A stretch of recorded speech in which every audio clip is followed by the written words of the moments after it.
Olá, meus amores, tudo bem com vocês? Meu nome é Pamela e nesse início de semana eu quero falar com você que está se sentindo ameaçado por uma situação ou por algumas pessoas.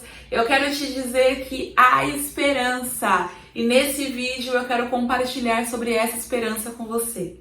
Antes de entrar no assunto, quero pedir que se você gostar do vídeo, não esqueça o seu like, o seu comentário, com sugestões, com dúvidas. Fica à vontade também para compartilhar. Seu engajamento ajuda muito a mim que estou começando aqui no YouTube. Sem mais delongas, vamos para o nosso assunto de hoje.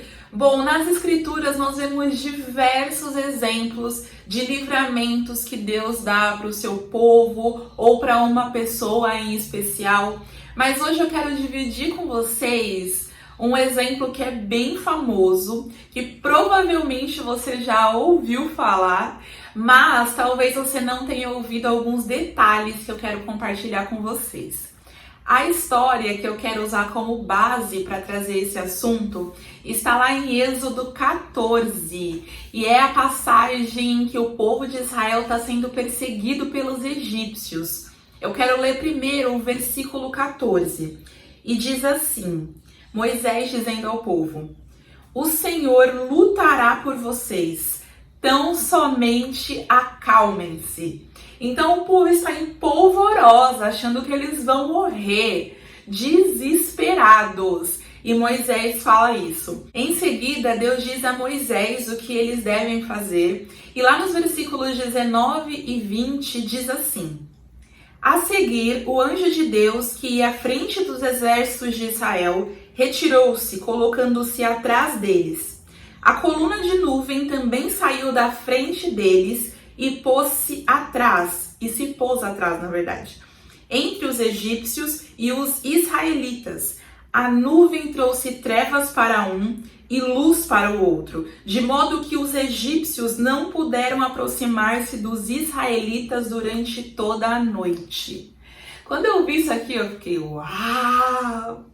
Cara, o Velho Testamento é incrível para mostrar grandes intervenções de Deus.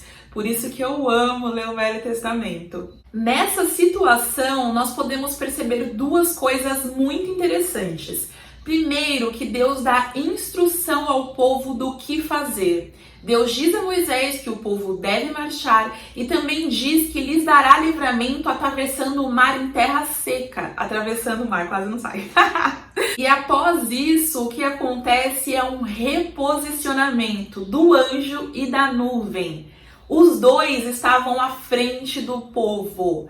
Depois eles saíram de lá e foram para trás. O povo estava sendo perseguido. Então Deus reposicionou os seus instrumentos ou seus elementos, né? No caso o anjo e a nuvem, atrás, lá onde eles estavam precisando. Deus foi agir exatamente onde eles precisavam. E eu posso dizer, sem sombra de dúvidas, que Deus faz a mesma coisa atualmente. Ele posiciona auxílio exatamente onde nós precisamos e Ele nos dá instruções. Quando nós buscamos a Deus em meio às ameaças, nas situações em que nós nos sentimos apavorados, completamente encurralados, sem saída, que foi aquilo que o povo estava vivendo naquele momento, o Senhor nos responde. Ele nos diz o que fazer e Ele nos ajuda. Eu quero destacar que muitas vezes as instruções de Deus não vão fazer sentido.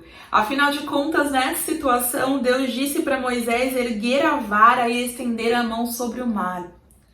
Isso não faz muito sentido, não é? Quando a gente olha assim e fala, nossa, que coisa estranha. Mas muitas vezes Deus faz a mesma coisa conosco. Ele nos dá uma instrução que aos nossos olhos talvez não faça sentido. Esses dias eu vi uma coisa muito interessante. O pastor falava assim, que muitas vezes a gente está querendo entender racionalmente alguma coisa que Deus mandou a gente fazer e não vai fazer sentido. E tá tudo bem, porque a gente age por fé. E foi isso que Moisés fez. Ele agiu confiando em Deus. E nesses momentos é exatamente isso que nós devemos fazer. Nós devemos confiar em Deus. Eu me recordo agora de uma situação em que eu vivi, que eu queria uma posição, eu queria um cargo e eu queria um valor específico de salário. E naquela época eu estava resistindo muito em aceitar aquilo que me propuseram e eu estava muito incomodada e decidi jejuar. E no jejum que eu fiz, depois, na verdade, do jejum que eu fiz, o Espírito Santo me falou claramente quando eu fui chamada para conversar com a minha chefe. Ele falou assim: aceite a proposta. Eu fiquei, o quê? What? Tipo, caraca, meu. E a Camila Barros sempre fala que muitas vezes a gente busca a Deus para conseguir o que a gente quer, né? Mas no jejum é para Deus conseguir da gente aquilo que Ele quer. Porque o jejum muitas vezes limpa, né, a nossa via de conexão com Deus, uma metáfora, por assim dizer. E ali eu aceitei. Falei, eu aceito. E a minha chefe ficou até surpresa. Eu falei, nossa, eu não achei que você ia aceitar. E foi muito engraçado que depois de eu aceitar, um dia depois, ela veio com uma proposta melhor. Olha que loucura! Não chegou a ser o valor que eu tinha pedido, mas foi 50% desse valor. Foi 50% a mais. Então eu cheguei perto daquilo que eu queria. Mas foi muito interessante, porque não tem sentido, né? Como que você fecha uma proposta com uma pessoa, ela aceita te prestar um serviço por um valor, depois você vai lá e aumenta. Gente, isso é Deus. Isso é muito Deus. Então naquele momento não fazia sentido pra mim. Mas depois eu entendi que Deus queria fazer as coisas do jeito dele. E muitas vezes na sua vida você também não vai entender, mas obedece. Obedece porque Deus sabe o que faz. E quando nós nos colocamos num lugar de submissão, de obediência, a nossa vitória em Deus acontece. Muitas vezes não acontece do jeito que a gente queria, mas Deus estende a sua graça sobre nós. Era isso que eu queria dividir com você hoje. Se você está numa situação assim, de pavor, de ameaça, busca Deus. Ora, jejua, fica mais pertinho de Deus e ouça o que Ele tem para te dizer. Lê a palavra também, tá? Não esquece. Um beijo para você e até a próxima.